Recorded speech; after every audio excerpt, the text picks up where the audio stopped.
Under Matix så lärde jag mig tro på mig själv jättemycket och veta vad jag var kapabel till att uppnå. Matix ger ju kombinationen av två världar, en akademisk värld och en affärsmässig värld.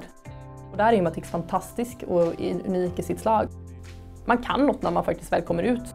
Jag skrev bland annat en marknadsplan under Matix som vi fortfarande har som bas för den marknadsplan som vi har. Och den har vi till och med som bas för det vi har på koncernnivå nu. Matix för mig var livsomvälvande på ett sätt. Jag vågade testa nya saker. När jag var färdig med Matix så trodde jag på att jag kan det här. Jag är värd att jobba med det jag vill jobba med och jag har kunskapen att göra det. Det byggde ett självförtroende hos mig som jag kände att jag kanske saknade lite innan. Så att på det sättet har det förändrat hela min världsbild egentligen och min bild av mig själv i världen kan man säga.